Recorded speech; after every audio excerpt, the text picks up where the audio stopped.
Hi everyone, this is Ellie. The Until the End of Time event is now out. This is similar to the Lost Bloodline launch where a new main story is introduced, which is permanent, but there are time-limited aspects, so please check the event duration in your time zone. And per usual, I have the link to the official patch notes announcement as well as our community Discord server in the video description. Okay, so before we get started, I just want to mention that I have a Twitter account dedicated to Lovebrush Chronicles. If you're interested, check out the video description and pinned comment. And moving on to the event itself, I'm actually going to start from the bottom up. So on our right side here, Start the Journey is where we'll find our new main story. First, I want to mention that the prerequisite to participating in this event is clearing Godheim Common Story 16-3. After the event ends, this new main story will be moved to a new world choice in story, which is where we can find story here, and it'll be one of the drop downs here. It's going to be called Journey, and you'll need to complete Dimortum Era prior, which is recommended anyways. And for the optimal experience, it's best to follow the recommended reading order, which I'll link in the pinned comment. And if you haven't caught up to Dimortum Era yet, I would suggest skipping through this new main story and then going back to read it at a later time. Okay, and then second, a reminder that this is a new main story, meaning it will be permanent, and the story unlocking material will still be farmable after the event concludes. So I wouldn't rush to read this or unlock everything at this time, because I'll touch on this a little bit later, but it requires a lot of stamina.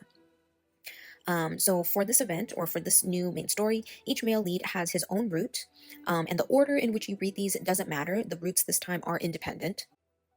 To unlock the new main story stages, you need to spend lapis energy. So for example, if I click into just one of the routes here, it's going to say lapis energy times whatever the amount is.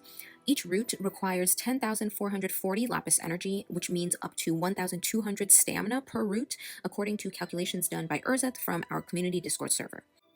The story unlocking currency can be obtained in two ways. Number one is through Instill Energy at the bottom right here, where you essentially dispatch male leads on explorations to gather memories, and each day you get one free attempt per male lead that requires 8 stamina, meaning a total of 40 stamina across 5 free attempts daily, and these attempts do not carry over to the next day. For additional attempts, you'll need to spend diamonds, so that's not recommended. The maximum number of attempts per day is 10, so that's 5 free ones plus 5 using diamonds max. Of note, additional free attempts will be made available over time. As you can see, they're currently locked up at the bottom here. And so for each memory you gain with a male lead, you'll be asked a question. You'll get 120 lapis energy if you answer correctly, and 80 if you answer incorrectly. So Urzeth from our community Discord server has been putting together a guide for these Q&As, so please check that out, and I'll link that in the pinned comment below. And the second way to get story unlocking currency is from converting memory training vouchers from event stamina stages at a 1-to-3 ratio, which you can do at conversion on the left. So once you've maxed out on lapis energy, you'll no longer be able to get them. At that time, a new tab in the general shop will open, which will allow you to redeem items using the leftover memory training vouchers. Please note that this shop is time limited and will close with the end of this event. Alright, and then now let's move on to Wheel of Fate. This is basically the minigame for this event. Each attempt consumes 20 Fate Stones plus 2,000 gold, and will give you 1 to 2 random Fate items. One Fate Stone, so this currency here basically, is replenished every 6 minutes up to 60, so it takes 6 hours for complete recovery. And then once you collect the corresponding set of Fate items, you'll be able to redeem the commemorative R Illustras along with mail-aid gifts here. So you're also able to trade fate items, which are these on the right, between you and your friends. And you're only able to trade if you have more than 3 fate items, and once you've redeemed every minigame reward, you can directly gift your extra ones. As for how the minigame works, it's a total of 5 rounds. Just drag a material at the bottom of the screen to a matching silhouette. And there's 2 important things to note. Number 1 is you can dispose of materials at the bottom left, but this reduces your game time. And then number 2 is once you've lit up everything, the remaining time will be converted into points. When you reach 10 points, you'll get a diamond, which you can see or track the progress of at the right side of your screen. And this can be matched to any silhouette, so try not to throw the diamonds away. Alright, now moving on to memory training. This is the event stamina stages. There are 3 sections here. One is memory shards, which are 3 circles that you see on the screen here, surface memory, and then deep memory. So I'll start with memory shards. So there are 3 random memory shards that will appear every day.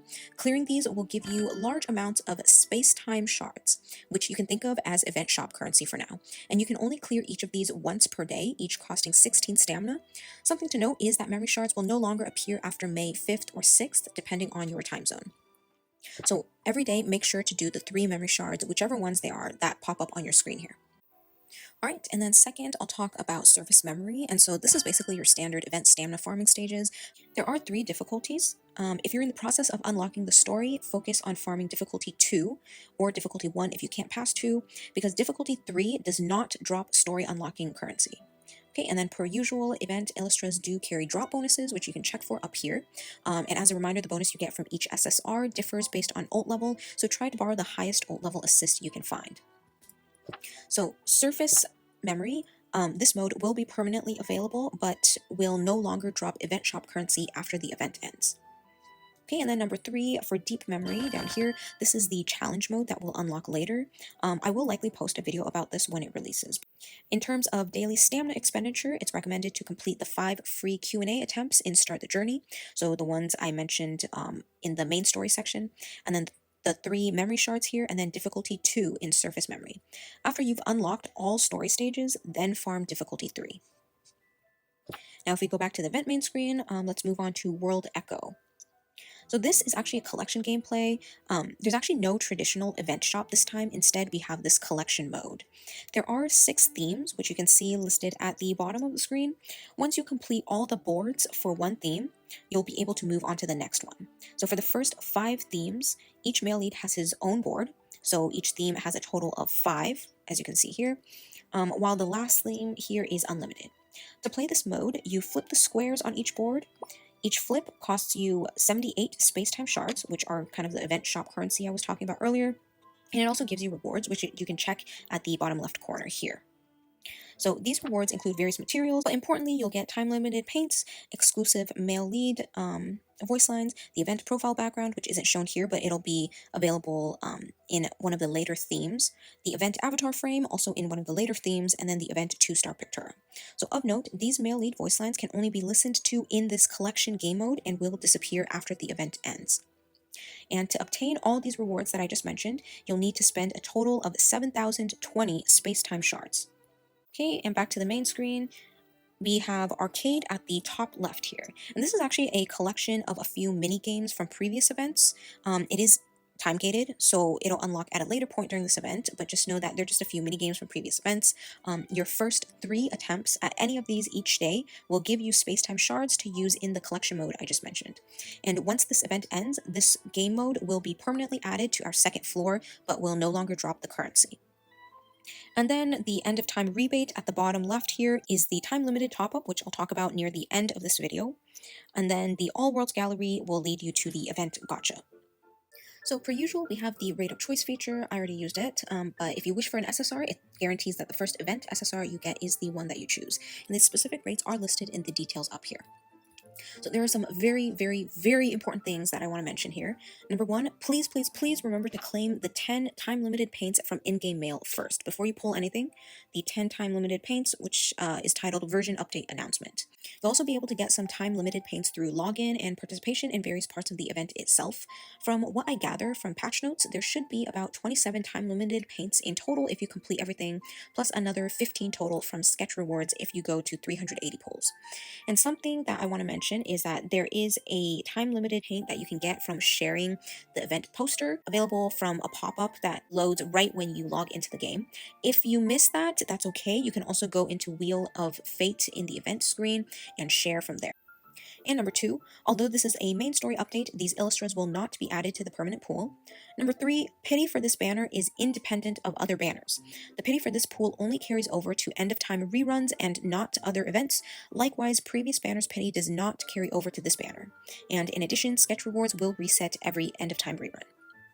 And at number 4, to get the epilogue series of avatars, which are these kind of blackish background ones, you need to obtain the corresponding male lead's event SSR.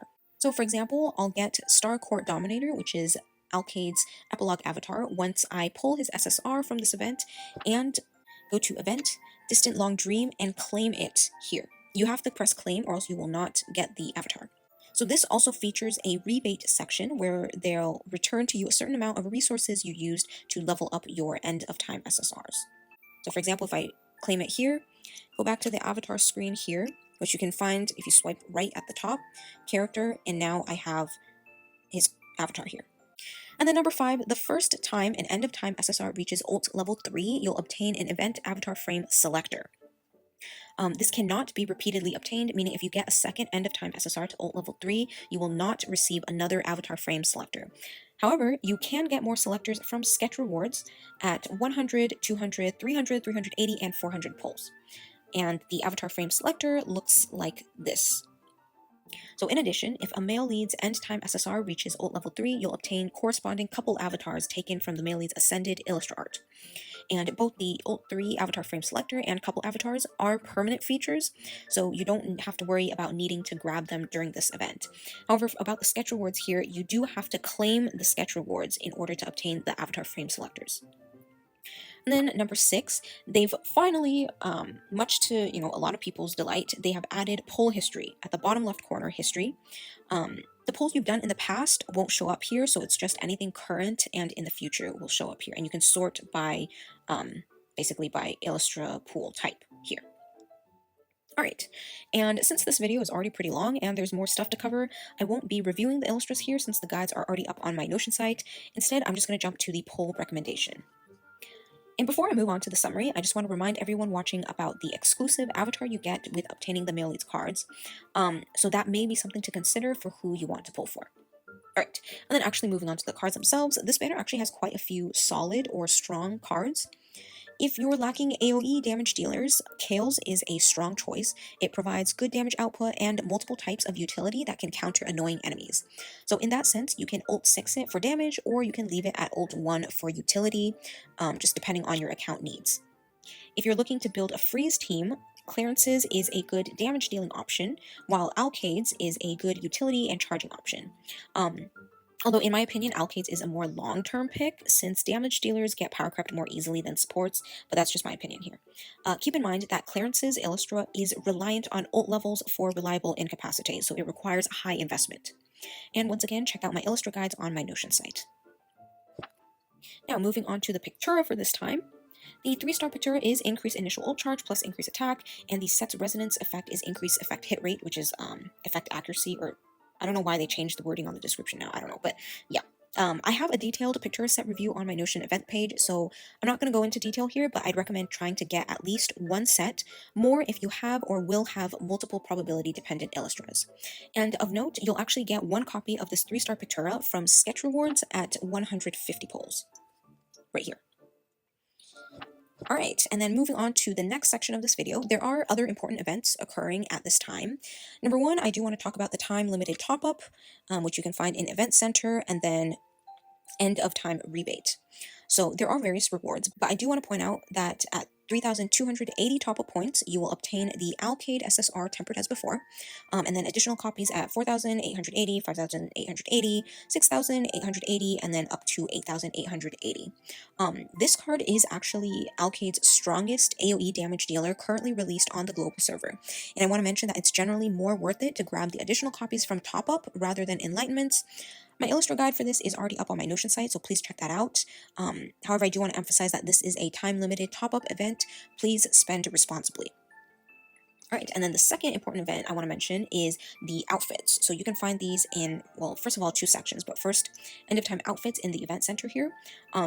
Personally, I love all 5 of these outfits because they come with large wings, and that's my thing. But in the event center outfits section here, I just want to point out that you can purchase the 1 outfit or 5 outfit complete pack. Oh, because I already purchased it, it's not giving me the button here. But the 5 outfit pack is on the right over here, or was on the right over here. So this includes the outfit, the wings, the date background, and if you're curious about the 5 outfit version, an additional 3 paints. There's also the option to purchase 3 or 4 outfit sets in 1 pack that you would do in the general shop here, and then until the end of time. So that will be outfit set gift box 1 and then gift box 2. There is a pack that allows you to choose an outfit with or without the wings. So the end of time outfit selection pack here, you can check whether or not you want the wings with this one on the right. And also a separate pack for 1 set of wings, which is the end of time wings selection pack. Something very important to note is that one male lead's wings cannot be equipped by other male leads, and the wings actually come with additional voice lines. It's recommended to purchase a full set, so the outfit plus the wings, instead of them separately. I also want to mention here that there are 5 souvenirs for this event, and you get these when you obtain the corresponding male lead's wings. So if you're a souvenir collector, note that you do need to purchase all 5 sets of wings to collect all 5 souvenirs. Once you purchase the wings, make sure to go and check your in-game mail, because that's where they're going to send the souvenirs to. And number 3, I want to point out that there are outfit reruns happening, and you can find them in Shop General Attire Rerun. And they'll say, like, these are the Tales of Fantasy series, Azure Island, Promise of Summer, all of these here. And then number 4, there are actually a lot of event packs this time. Besides the regular event packs, there's 2 that I want to particularly point out. Number 1 is the end of time discount paint box, which is exclusive to the official top-up website, and you cannot purchase it in-game. I'll link the official top-up website in the pinned comment. And then number 2 is in home, and then the event center down here. There is a commemorative lucky bag. When you buy it, you'll randomly get 1 modern or Godheim permanent SSR with priority given to one you don't own. If you already have all 15 listed here, you'll obtain 1 random unowned Illustra from Magical Halloween, Princess Day, Seasonal Hunt, the Permanent Eden series, Book of Tales 1, Eden Reborn, or Awakening. In my opinion, this is not a worthwhile purchase, especially if you want to get one of the permanent SSRs included. If you have all 15 base ones, you still need to gamble for one of the event SSRs featured that you may be missing. So unless you're only missing a few and you really, really, really feel strongly about them, don't buy this bag. Alright, and then number 5 is actually a new feature that they've added, which they sent a notification about, which is new friend notification. So basically, if you own the avatar frames listed in this mail, so Time Wanderer and Poem are the 2 permanent top-up ones. Candlelit Night is the one you got from getting a Loved Home SSR to Old 3, and then the Until the End of Time series, the 5 listed here are the epilogue ones, so those like kind of blackish grayish ones that I showed you earlier. So basically, if you have your avatar frame set as one of these people's friend lists, you will have a special banner. So let me show you here. For example, if I click into friends here, you will see that some people have just the standard white banner, but some people have this, for example, this green one, this pink one, this orange one, whatever. And so these are the ones that come with the avatar frames that I just mentioned. All right, and then finally, we have a returnee event, which you can find in Gathering of Friends in the event center. This is a returning player event. You can invite players who are above level 15 but have been inactive for over 7 days to return to the game, and then both of you will obtain rewards here. And then last but not least, actually, I want to mention that I will be including very important information, for example, like daily reminders on what to do for the event in the pinned comments, so please make sure to check that out. Okay, and that'll be all for the video. Please like and subscribe.